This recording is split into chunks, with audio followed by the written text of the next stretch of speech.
വിചിത്ര വിശ്വാസം, ആചാരം, അനുഷ്ഠാനം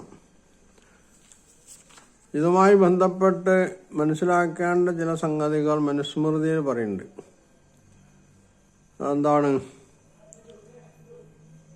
ജീവൻ തമസ്സിനെ പ്രാപിച്ച് ഇന്ദ്രിയങ്ങളോടൊപ്പം വളരെ കാലം സ്ഥിതി ചെയ്യുന്നു. ഇന്ദ്രിയങ്ങൾ എന്ന് പറയുമ്പോൾ മനുഷ്യൻ്റെ പഞ്ചേന്ദ്രിയങ്ങളാവാം ഉദ്ദേശിക്കുന്നത്. അതെന്താണെന്നുള്ളത് ഇവിടെ വിവരിക്കാത്തത് കൊണ്ടാണ് അങ്ങനെ പറയേണ്ടി വരുന്നത്. അപ്പോൾ ഈ ഇന്ദ്രിയങ്ങളോടൊപ്പമാണ് ജീവനുള്ളത്, അല്ലെങ്കിൽ ജീവനോടൊപ്പം ഈ ഇന്ദ്രിയങ്ങളുമുണ്ട് എന്നായിരിക്കണം ഇവിടെ പറഞ്ഞിട്ടുണ്ടാവുക. ഈ ഘട്ടത്തിൽ ഈ ഇന്ദ്രിയങ്ങൾ അല്ലെങ്കിൽ ഈ ജീവൻ ശ്വസിക്ക പോലുള്ള സ്വകർമ്മങ്ങൾ പോലും ചെയ്യണില്ല. അപ്പോൾ ജീവൻ അങ്ങനെ നിലനിൽക്കുന്നുണ്ട്, പക്ഷേ ശ്വസനം എന്ന് പറയുന്ന സംഗതി പോലും എന്ന് പറഞ്ഞാൽ ഒരു പ്രവൃത്തിയും ചെയ്യാതെയാണ് ജീവൻ ഈ ഘട്ടത്തിൽ നിലനിൽക്കുന്നതെന്നാണ്. പിന്നീട് ജീവൻ അണുവിൻ്റെ മാത്രയിലേക്ക് ചുരുങ്ങുകയാണ് ചെയ്യുക.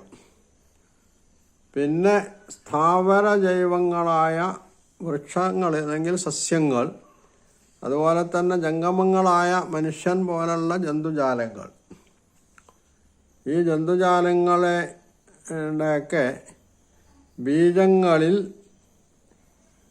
ഈ ജീവൻ പ്രസരിക്കുകയും അതിനെ തുടർന്ന് സ്ഥൂല ശരീരം പ്രാപിക്കുകയും ചെയ്യുന്നു എന്നുള്ളതാണ്. അപ്പോൾ ഇവിടെ ബീജങ്ങളിൽ ഈ ജീവൻ പ്രവേശിക്കുന്നു. ബീജങ്ങളിൽ ജീവൻ പ്രവേശിച്ചിട്ട് പിന്നീട് അത് സ്ഥൂല ശരീരം പ്രാപിക്കുന്നു. അപ്പോൾ ഈ ജീവന് തുടിപ്പ് അല്ലെങ്കിൽ അതിന് ശ്വസനം പോലുള്ള സംഗതികൾ നടക്കണമെങ്കിൽ അത് ബീജങ്ങളിൽ പ്രവേശിക്കണം എന്നുള്ളതാണ് വരിക.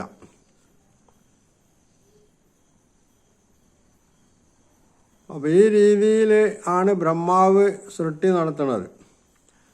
ബ്രഹ്മാവ് പ്രകാരം തൻ്റെ സ്വപ്നാവസ്ഥകളിൽ എപ്പോഴും ജാഗ്രതായിട്ടുള്ള അവസ്ഥയിലും സ്വപ്നാവസ്ഥയിലുമൊക്കെ സ്ഥാവര ജംഗമ വസ്തുക്കളെ ജനിപ്പിക്കുകയും നശിപ്പിക്കുകയും ചെയ്തുകൊണ്ടേയിരിക്കുന്നു എന്നാണ്.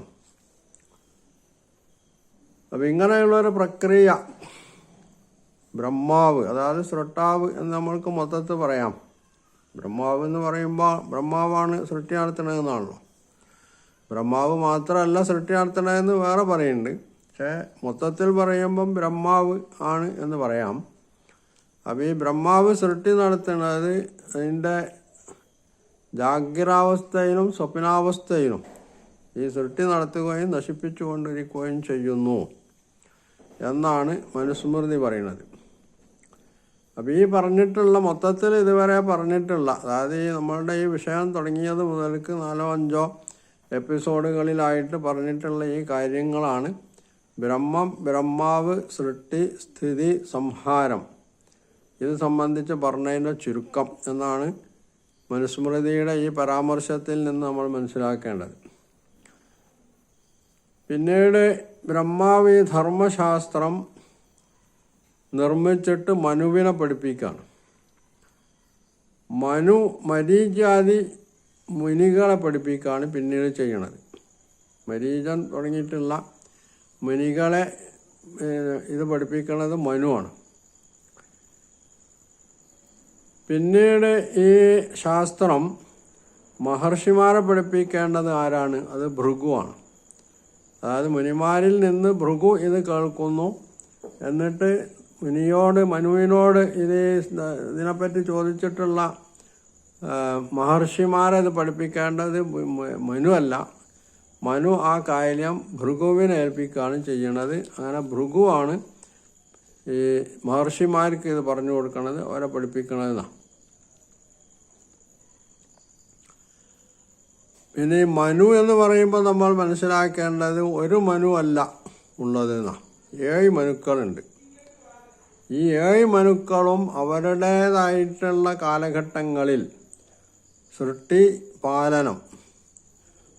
നടത്തുക, അതിനെ പാലിക്കുക എന്ന ഈ സംഗതി ഓരോ മനുവും ചെയ്തുകൊണ്ടിരിക്കുന്നുണ്ട് എന്നാണ് മനുസ്മൃതി പറയുന്നത്.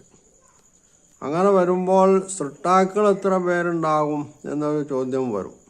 അതായത് ഇവിടെ 7 മനുക്കളും സൃഷ്ടി നടത്തുന്നുണ്ട്, ബ്രഹ്മാവ് സൃഷ്ടി നടത്തുന്നുണ്ട്, അതുപോലെ തന്നെ മഹർഷിമാർ സൃഷ്ടി നടത്തുന്നുണ്ട്, ഇവരൊക്കെ സൃഷ്ടി നടത്തുന്നുണ്ട്. അങ്ങനെ വരുമ്പോൾ മൊത്തത്തിൽ 20 പേരാണ് മനുസ്മൃതിയിലെ ഈ വിവരണമനുസരിച്ച് സൃഷ്ടി നടത്തുന്നതെന്നാണ് വരിക. അതിൽ ഒന്നാമത് നടത്തുന്ന ആൾ ബ്രഹ്മമാണ്, 2 ബ്രഹ്മാവ്, പിന്നീട് വിരാട് പുരുഷൻ, അപ്പോൾ 3 ആയി. പിന്നീട് 7 മനുക്കൾ, അപ്പോൾ 10, പിന്നെ 10 മഹർഷിമാരും. അങ്ങനെ 20 പേരാണ് മൊത്തത്തിൽ സൃഷ്ടി നടത്തുന്നതെന്നാണ് മനുസ്മൃതിയുടെ ഈ വിവരണമനുസരിച്ച് നമ്മൾക്ക് മനസ്സിലാക്കാൻ കഴിയും എന്നുള്ളതാണ്.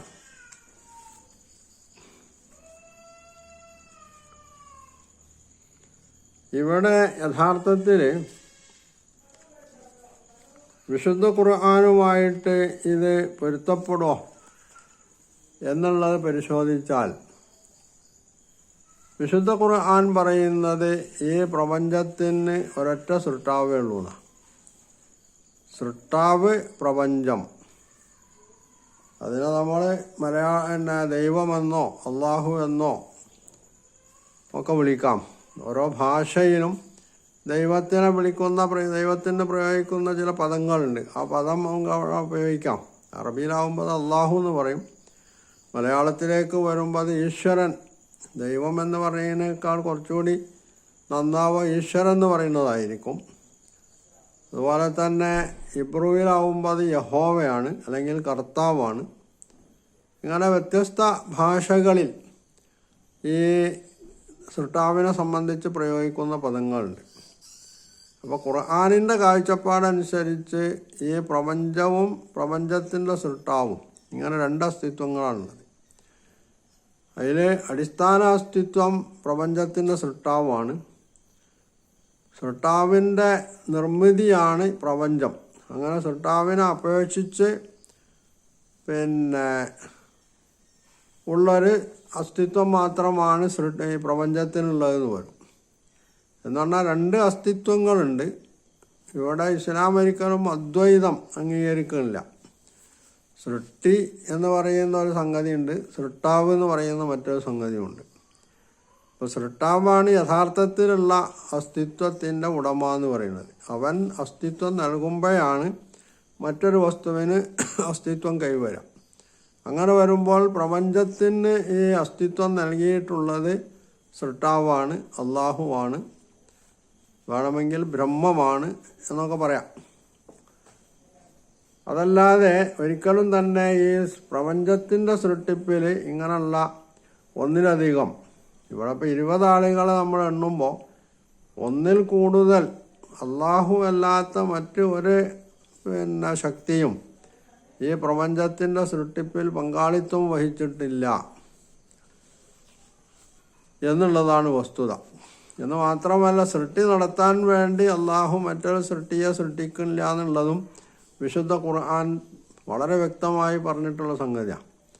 അതുകൊണ്ട് തന്നെ ഖുർആനിൻ്റെ കാഴ്ചപ്പാടനുസരിച്ച് മനുഷ്യൻ്റെ രക്ഷയുടെ മാർഗം എന്ന് പറയുന്നത് പ്രപഞ്ചത്തിൻ്റെ സൃഷ്ടാവ് ഒരുതനെ ഉള്ളൂ എന്ന് അംഗീകരിക്കാം.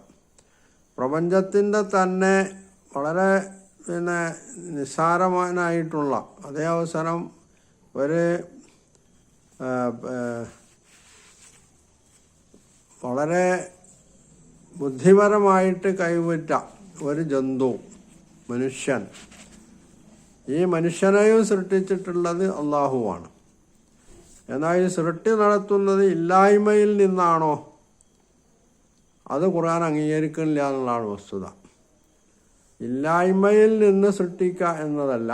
അള്ളാഹു ചെയ്യുന്നത് അള്ളാഹുവിൻ്റെ കെലിമത്തിനാൽ, അവൻ്റെ നിർദ്ദേശത്താൽ, വചനത്താൽ എന്നൊക്കെ നമ്മൾക്കതിനെ പറയാം, സൃഷ്ടി നടത്തുന്നു എന്നുള്ളതാണ്. അതുകൊണ്ടാണ് വിശുദ്ധ ഖുർആൻ ഇന്നമാ ഖൗലുനാ ലിശൈഇൻ ഇദാ അറദ്നാഹു അൻ നഖൂല ലഹു കുൻ ഫയകുൻ. ഒരു വസ്തു, ഒരു സാധനം ഉണ്ടാവണമെന്ന് നമ്മൾ തീരുമാനിച്ചു കഴിഞ്ഞാൽ അതിനോട് കുൻ എന്ന് പറയേണ്ട താമസം, അല്ലെങ്കിൽ കുൻ എന്ന് നമ്മൾ പറയുന്നു, അപ്പോൾ അത് ഉണ്ടായിത്തീരുന്നു. ഇതാണ്. അപ്പോൾ ഈ ഒരു കാഴ്ചപ്പാടാണ് ഒന്ന് മനുസ്മൃതി സമർപ്പിക്കുന്നത്, മറ്റൊന്ന് ഖുർആൻ സമർപ്പിക്കുന്നത്. ഇവിടെ ബൈബിള് നമ്മളെടുത്ത് പരിശോധിക്കുമ്പോൾ ബൈബിളിൻ്റെ പ്രതിപാദനവും ഏറെക്കുറെ ഖുർആനുമായിട്ടാണ് യോജിക്കുന്നത്. അതെന്തുകൊണ്ടാണെന്ന് ചോദിച്ചാൽ ഈ ഖുർആനും ബൈബിളിൻ്റെ അടിസ്ഥാനമായിട്ടുള്ള തൗറാത്ത്, ബൈബിളെന്ന് ഞാൻ പറയുമ്പോൾ ഇവിടെ ബൈബിൾ പഴയ നിയമത്തിലെ പുസ്തകങ്ങളെയാണ് പരാമർശിക്കുന്നത്, പുതിയ നിയമമല്ല. അപ്പോൾ അതിൻ്റെ അടിസ്ഥാനം തൗറാത്താണ്, മൂസാ നബി അലൈഹി സ്വലാമിന് നൽകിയിട്ടുള്ള തൗറാത്താണ്. അപ്പോൾ ആ തൗറാത്തും ഖുർആനും ഒരേ സ്രോതസ്സിൽ നിന്നാണ് അവതീർണമായിട്ടുള്ളത് എന്നതുകൊണ്ട് അവ തമ്മിൽ വ്യത്യാസമില്ല എന്നുള്ളതാണ് മനസ്സിലാക്കേണ്ടത്. എന്നാൽ ഹൈന്ദവ ധർമ്മ ഗ്രന്ഥങ്ങൾ അതിൽ അടിസ്ഥാനപരമായി അത് ദൈവികമാവാൻ സാധ്യതയുണ്ട്. എന്നാൽ ഹൈന്ദവ പണ്ഡിതന്മാർ തന്നെ പലരും അഭിപ്രായപ്പെട്ടതനുസരിച്ച് ഈ വേദങ്ങളിലും അതിനെ തുടർന്ന് ഉണ്ടായിട്ടുള്ള ഐതിഹ്യങ്ങളോ അല്ലെങ്കിൽ ബ്രാഹ്മണ്യങ്ങളോ ഉപനിഷത്തുക്കളോ ഒക്കെ എടുത്താൽ ഇതിലൊക്കെ തന്നെ പണ്ഡിതന്മാരുടെ കൈകടത്തലുകൾ വന്നിട്ടുണ്ട്, വെട്ടിച്ചുരുക്കലുകൾ വന്നിട്ടുണ്ട്, കൂട്ടിച്ചേർക്കലുകൾ വന്നിട്ടുണ്ട് എന്നാണ് ഇതുമായി ബന്ധപ്പെട്ട് പഠിച്ചിട്ടുള്ള ഹൈന്ദവ പണ്ഡിതന്മാർ തന്നെ പറയുന്നത്. അപ്പോൾ അടിസ്ഥാനപരമായി അവിടെ ഒരു സംഗതി ഖുർആനുമായി യോജിക്കണമുണ്ടാവും. ബാക്കി അതിൻ്റെ വിശദീകരണങ്ങൾ പിന്നീട് പണ്ഡിതന്മാർ എഴുതി ചേർത്തതായിരിക്കാനാണ് സാധ്യത. അങ്ങനെയാണ് സൃഷ്ടാക്കൾ 1 നിന്ന് 20 പുരോഗമിക്കുന്നത് അല്ലെങ്കിൽ വിപുലപ്പെടുന്നത് എന്ന് വേണം നമ്മൾ മനസ്സിലാക്കാൻ.